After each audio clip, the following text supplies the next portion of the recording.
Hi everyone, welcome to my YouTube channel. I think it's been 4 months since I last did a video, and I normally pop on here when I've got something that I think might be interesting to share. So here I am. I was in Teignmouth today, so I thought what better opportunity to pop down here and share with you what I'm up to tomorrow.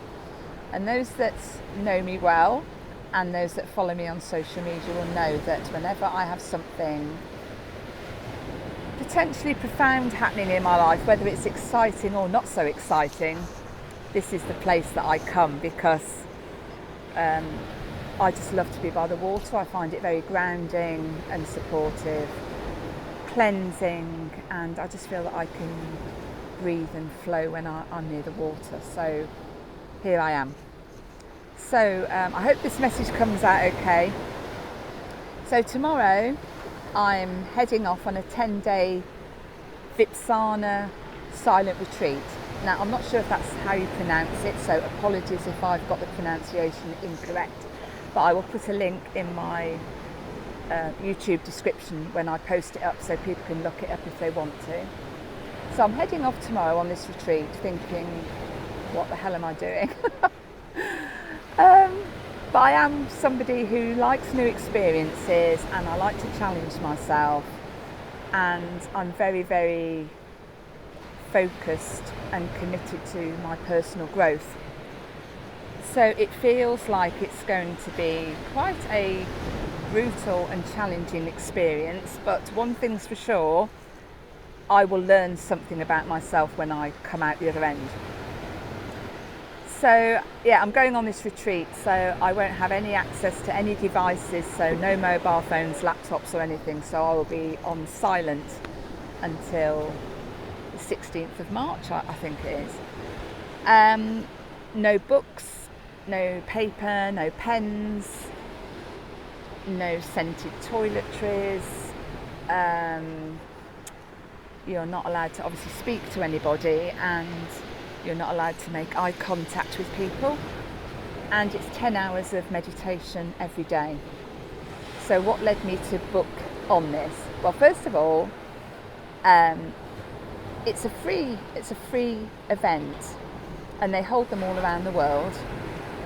And what happened, I had a psychic reading in January, and I hadn't had one of those for quite a while. And I had this psychic reading, and I was asked if I meditate, and I said no.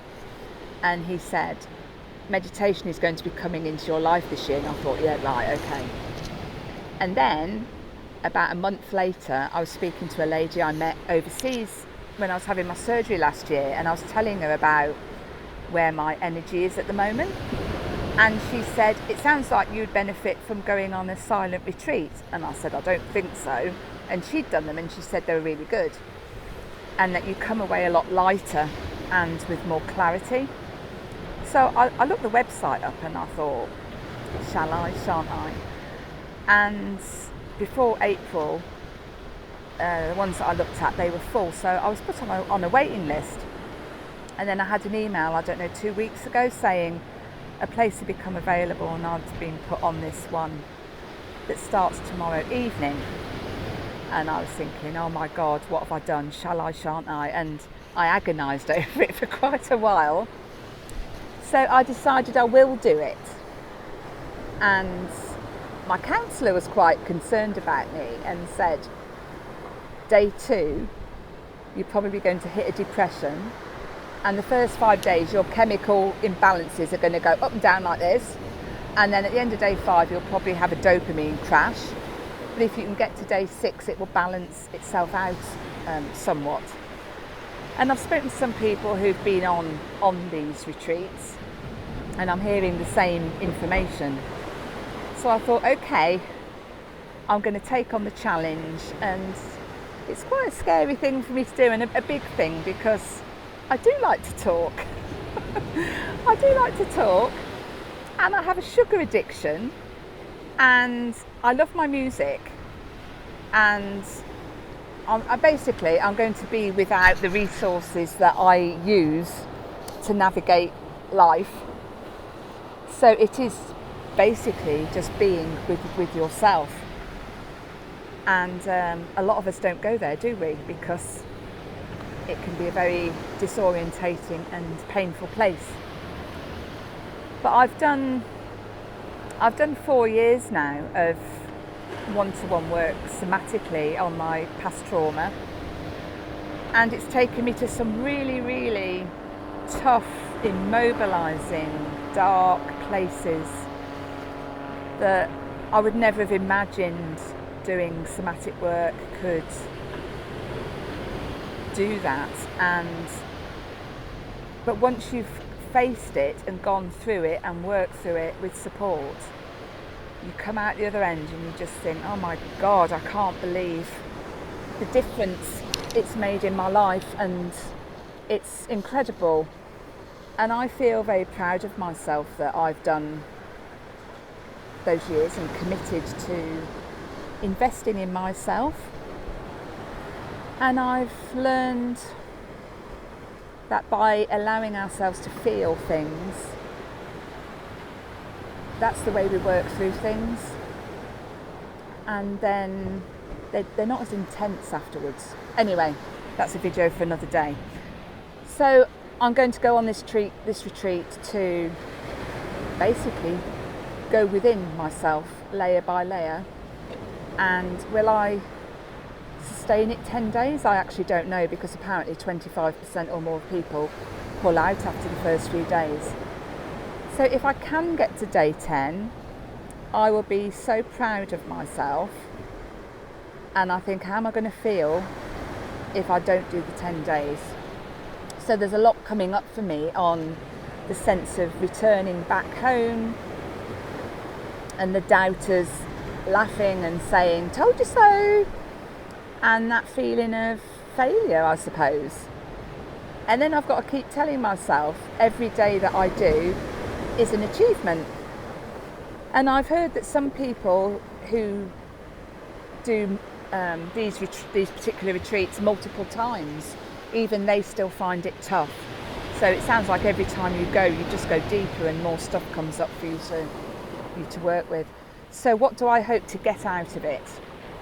I'm hoping I will develop a more healthy sleeping pattern, for one, although this is quite something on this retreat. You're woken up at 4 a.m, and then you have half an hour to shower and go to the hall for a group meditation.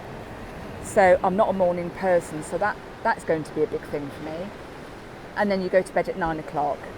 I think it's 9 or 9:30. So I'm somebody who stays up till sort of between 1 and 3 o'clock in the morning quite often. So I'm hoping that will help me develop a better sleeping pattern. All the food is vegetarian and wholesome, so I'm hoping that will help me with how I am around sugar and help me to get my inflammation down, because I've got surgery coming up again on my jaw, possibly in April, and I really, really want to get my inflammation down for that. Well, you need to get your inflammation down anyway, because that's the root of a lot of illnesses, is the inflammation. And I'm hoping to get some calmness within me, because I've had a lot going on for me the last few months, and sort of pinpointing things. Winter solstice on the 21st of December was a profound time for me, and things have sort of carried on evolving from that, and it can be very disorientating. Exciting and a bit scary, but disorientating. And as many of you know, when life is so stressful and we're multitasking, it's very hard to give our focus, to find clarity on things that we're wanting to resolve in our minds. So that's it really. I don't have a problem so much of being alone, because I love going on holiday on my own, for instance, and that's not a problem for me. But I suppose it's the food element, the getting up early, no devices, and that alone, not to have my phone for 10 days and emails on the computer, is going to be huge. because I spend far too much time using devices, like most of us. And it's very difficult when you're trying to establish yourself as a business, because I've tried this by not using social media and doing the old-fashioned way of feet on the ground, going around places, talking to people, and it's soul destroying. And then you go on social media and all of a sudden people are noticing you, and it's just like, oh. So, you know, we're living in a world where people are living in a social media addiction. So the only way you can actually reach people is to be part of that, which isn't great. So I long for the day when I can establish myself and I'm just ticking over nicely, and I can just come off and quietly do my thing, tucked away from the world in a little therapy room somewhere, and running a few retreats and things like that. That's my goal. And although I'm on social media a lot, I'm always trying to find ways to create opportunities to bring people together, so that people don't forget the importance of touch, for instance. We've just got to have human touch and connection.